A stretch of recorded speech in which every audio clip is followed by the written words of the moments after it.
শ্রীভূমি দুর্গাপূজা 2024। হ্যাঁ, এই ভিডিওতে থাকবে আপনাদের জন্য সম্পূর্ণ একদম একটি ছোট্ট ভিডিও, যেখানে আমি তুলে ধরব এই শ্রীভূমির পূজা প্যান্ডেলকে। চলুন শুরু করি এই ভিডিওটি।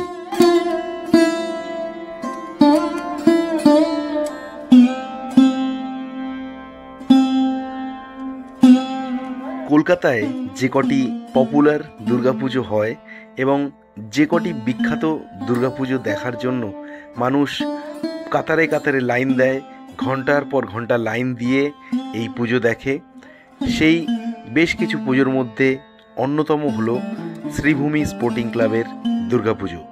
এবং এবছর অর্থাৎ 2024-এ শ্রীভূমি স্পোর্টিং ক্লাবের থিম তিরুপতি বালাজি মন্দির। এই যে দেখুন, খুব সুন্দর একদম তিরুপতি মন্দিরের আদলে এই মণ্ডপ তৈরি করা হয়েছে এবছর। আমরা সবাই জানি মহালয়ার দিন থেকেই কিন্তু উদ্বোধন হয়ে গেছে এবং আমরা চাইলেই কিন্তু এখন দশমী অবধি মায়ের দর্শন তথা এই মণ্ডপের দর্শন করতে পারবো।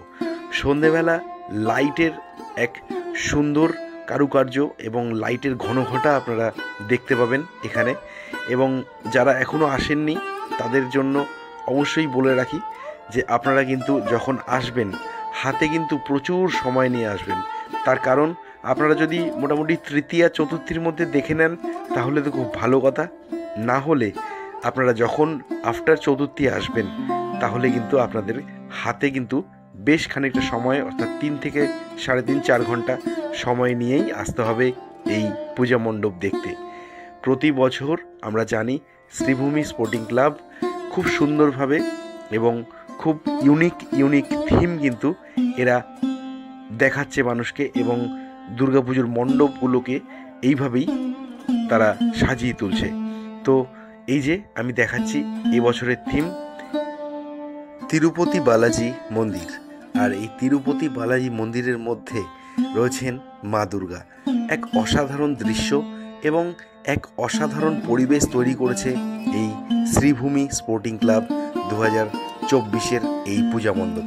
দারুণভাবে লাইট দিয়ে সাজানো চারিদিক, আর মা দুর্গার অপূর্ব রূপ এখানে আলাদা একটা শোভা তৈরি করে দিয়েছে। এবং প্রচুর মানুষের ভিড় অলরেডি মহালয়া থেকেই কিন্তু হতে শুরু করেছে। তাই বন্ধুরা, দেরি না করে আপনারা অবশ্যই এই প্যান্ডেল বা এই দুর্গা প্রতিমা বা এই থিমের প্যান্ডেল দর্শন করুন এবং এই ভিডিও সবার সাথে শেয়ার করে ভালো থাকুন। ধন্যবাদ।